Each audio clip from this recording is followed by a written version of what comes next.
This is 10.2 simplifying radicals.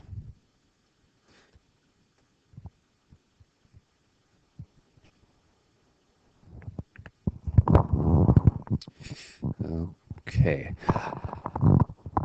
All right, so we're going to be simplifying square roots. The thing to really remember for this lesson is this. When we start with something like square root of 48, there we go, square root of 48. Square root of 48, that can be broken into two things multiplied to get 48. So for example, 48 is the same thing as 16 times 3. So the square root of 48 is the same thing as the square root of 16 times the square root of 3. And then I'll show you how to simplify that in just a little bit. Before we get into the first problem, go ahead and put this top part here in your notes. You know you're done with the problem state when the radicate has no perfect square factors other than 1. The radicate has contains no fractions. No radicals appear in the denominator of a fraction. Now this lesson is really going to be broke up into 3 days in class, but I'm only going to have the day 1 on the video because it's the most important one between the 3. All right, so what is the simplified form of the square root of 160? We want to break 160 up into factors, and more specifically, factors that are perfect squares. Perfect squares are numbers like 4, 9, 16, 25, 36, 49, 64, 81, and 100. How did I get these numbers? 2 squared is 4, 3 squared is 9, 4 squared is 16, and you just go on down the list. So we want to break this up into a factor tree using perfect squares. The perfect square always goes on the left, the other number goes on the right. 160 can be broken up into 16 times 10. So put square roots around them. The square root of 60 is the same thing as the square root of 16 times the square root of 10. Now, whatever number you put on the left, which should be the perfect square, leave that alone. But the square root of 10, try to break up into another perfect square. So say to yourself, can you take 10 divided by 4? Or can you take 10 divided by 9? And you can't. So let's get rid of this. We don't need it. That's how we know when we've tried to break it up, and we can move on. The square root of 16 is 4. The square root of 10 could not be broken up, so just bring it down, square root of 10. There's no symbol in between the 4 and the square root of 10. It really is times, but most people leave it off right there. Most people will just put 4 square root of 10.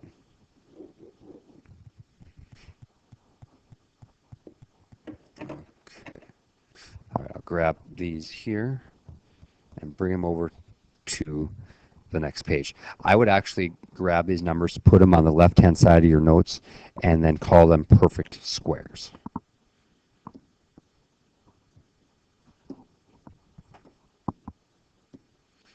There we go. All right. The square root of 72.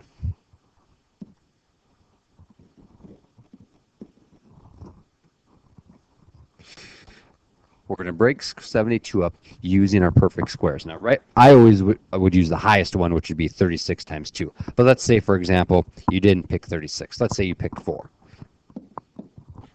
4 times 18. Now, I put the 4 on the left for a specific reason. The 4 came from over here. It was a perfect square.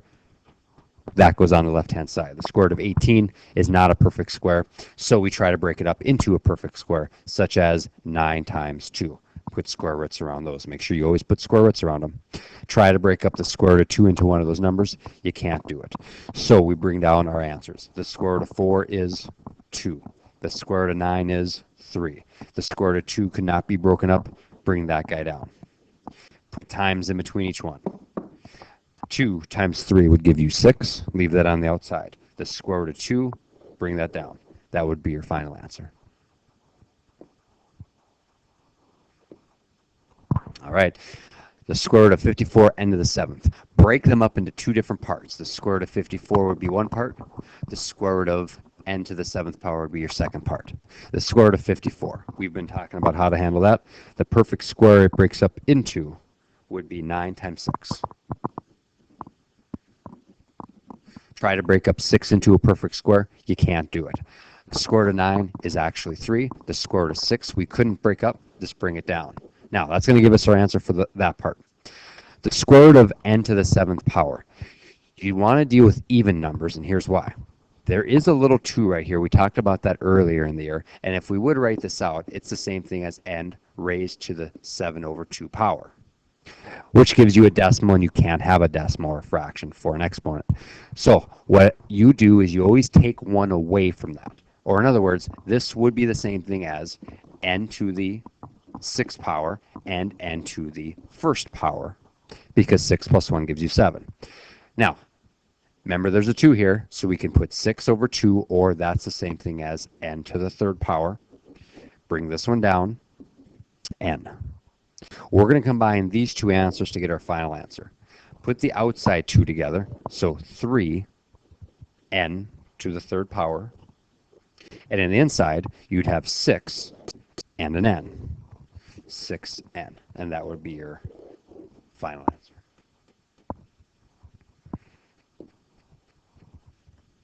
And the last one. We want to break it into parts, but I notice there's a negative m on the outside. So put that on the outside. Let's leave it alone until later. The square root of 80.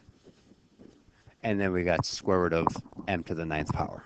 Okay, like I said, the negative m, that we're going to leave alone to the very end, and then we'll put that number on the outside. The square root of 80, break that into a perfect square. 80 breaks up into 16 times 5. Notice how I put this perfect square on the left, put 5 on the right. Try to break 5 up into a perfect square. You can't do it. The square root of 16 is 4. The square root of 5 you cannot break up. All right, let's work on m to the 9th. Remember, it's odd, and we want even numbers. It works better with even because we're going to divide by 2. So let's break this up into m to the 8th and m to the 1st, because 8 plus 1 gives you 9. It's the same thing. Remember, there's a 2 here. 8 divided by 2 gives you m to the 4th. We still have m to the 1st in the inside. Let's combine all 3 of these. Remember, we have this, and this all together. So let's start with our 4. And then we have m to the, remember we're adding exponents, a 1 plus a 4 gives us a 5. There's a negative at the very start of the problem. There was a negative right there. So that's going to have to be put out front. Square root of, let's work on the inside. The 5 and the m go in the inside. All right, that's day 1. And the rest of it we should be able to get in class.